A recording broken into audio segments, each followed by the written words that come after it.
Bienvenue sur votre chaîne d'astuces Relève tes manches. Aujourd'hui, je vais vous expliquer comment réaliser une tige pour micro-coil ou un coiler. Ce coiler, c'est cette petite machine que vous voyez là. Elle est très simple et pourtant très pratique. Je vais vous expliquer étape par étape comment faire. Pour fabriquer votre coiler, il vous faut un cintre métallique, une pince coupante, un tournevis, 4 rondelles, une vis plus 2 écrous, un feutre pour tracer et un mètre.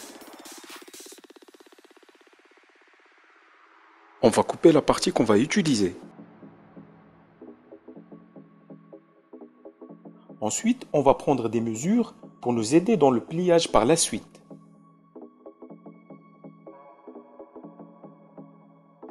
Place au pliage maintenant. Donc on plie à l'aide des traits qu'on a tracés précédemment. Le premier trait de 3 cm, on crée un angle de 90 degrés. Puis, on plie la partie de 6 cm en plaçant la vis et la rondelle.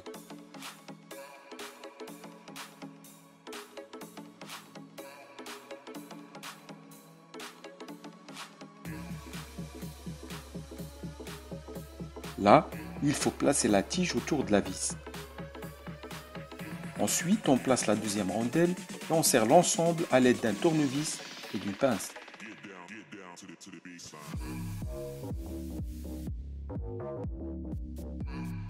Maintenant, on va plier la dernière partie. Ce sont les derniers 3 cm.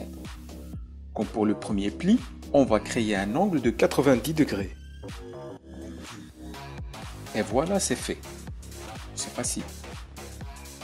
En faisant une comparaison avec une tige vendue dans le commerce de différents diamètres, on voit très bien que notre tige se rapproche fortement à la partie de 2,5 mm.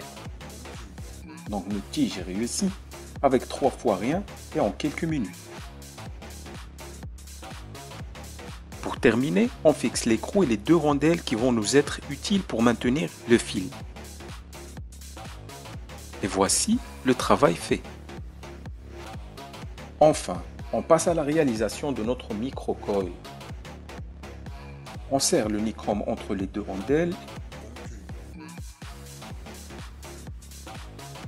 En appliquant une légère pression sur le fil, on fait tourner notre petite machine.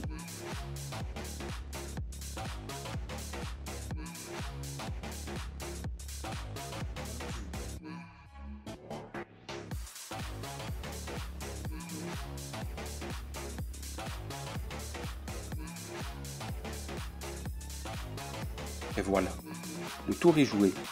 Notre micro-coil est réalisé à la perfection. Maintenant, c'est à vous de voir si vous voulez des micro-coils espacés ou serrés.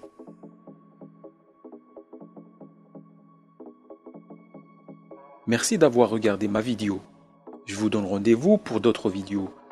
Et abonnez-vous pour suivre notre chaîne d'astuces. À bientôt.